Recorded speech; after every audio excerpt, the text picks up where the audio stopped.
Welcome to this week's REI Deal Breakdown. My name is Greg Helbeck. If you're new to this YouTube channel, if you do get value from this video or from any other videos that I put out there, if you could subscribe to my channel, that's right, I'm pointing at you, subscribe please, and like the video, it would mean a lot to me. That's how we grow this channel, and my goal is to get to 1,000 subscribers in the next 90 days, and the best way to do that is to have you, that's right, you, subscribe. So I bought well over 100 houses over my 5-year career as a real estate investor, and I have done this in 2 of the most competitive markets in America, New York and California. Oh, and also Dallas, Texas, which is bananas.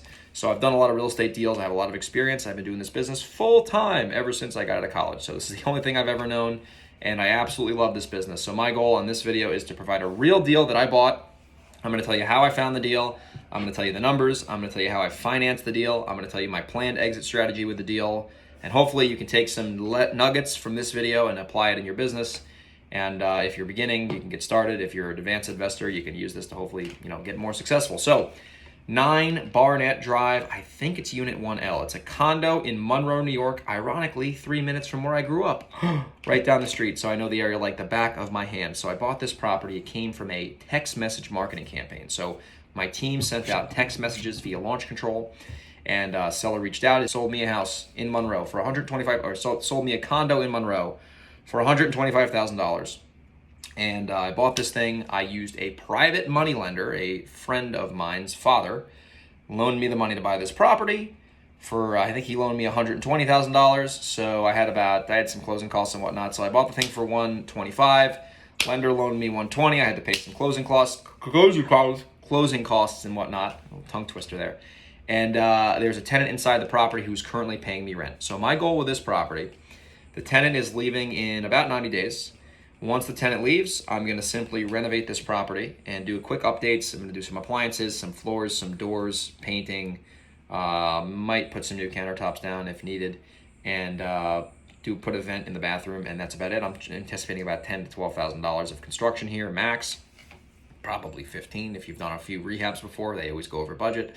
Anyway, just get the property in optimal rental condition. Key there is optimal rental condition. You don't need to be renting out a Beverly Hills house. You need to be renting out a reasonable property that is going to keep a tenant safe, that's not going to break your budget, right? So my goal is to then re-rent this property for market value. The goal, see, they're not out yet, so they're not paying market value. So once they leave, my goal is to renovate, re-rent this property for market value, about $2,200, $2,300 a month, and then refinance this property with a local lender that I work with, a credit union, and keep it as a long-term rental. My goal is actually to refinance it on a 15-year mortgage, not a 30-year mortgage. I want to put it on a 15-year mortgage because I'm going to have it paid off faster, and I'm going to build more equity faster. And as long as there's a cash flow of about $200 a month on this specific property, maybe even $150, honestly, just because I really don't care about the cash flow now, I care about the equity.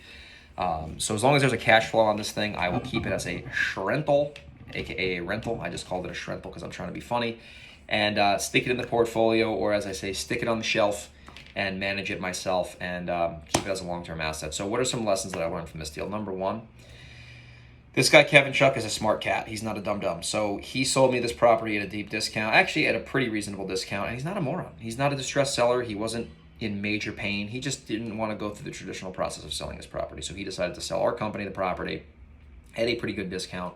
And he was not an idiot. So if you're out there marketing for sellers, you don't need to buy a house from a moron to get a good deal. I actually buy a lot of houses from smart people.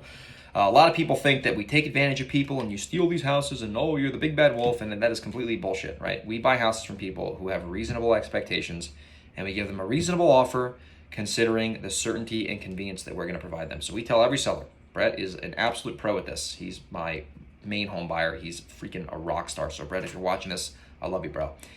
We tell people they're going to have to trade some equity for convenience and certainty. So the seller trades equity, and in exchange for that, they get certainty and convenience. So we gave him a certain convenient offer at $125. Property's worth about $225, so we got $100K of equity.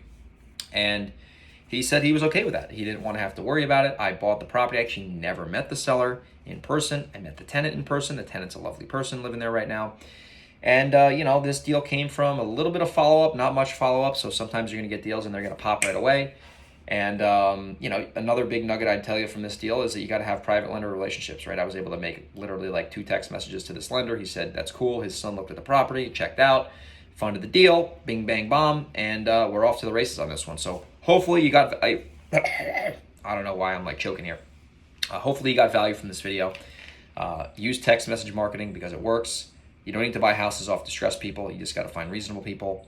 And when the numbers make sense as a rental and you can refinance well, try to keep it as a rental once you have some deals under your belt. So if you did get value, if you could subscribe to my channel and like the video, that'd be great. If you want to wholesale me a house and you're in San Diego, the Hudson Valley, or Delaware, or Pennsylvania, reach out to me, greg@velocityhousebuyers.com. Or if you want a JV, a wholesale deal, and you're in New York, and you're in San Diego, and you're in Delaware, and you're in Pennsylvania, and you want a JV, a wholesale deal with me, email me, greg@velocityhousebuyers.com. I hope you got some value from this video. If you did, once again, subscribe to the channel and like it, and I'll see you on the next video. Take care. Bye-bye.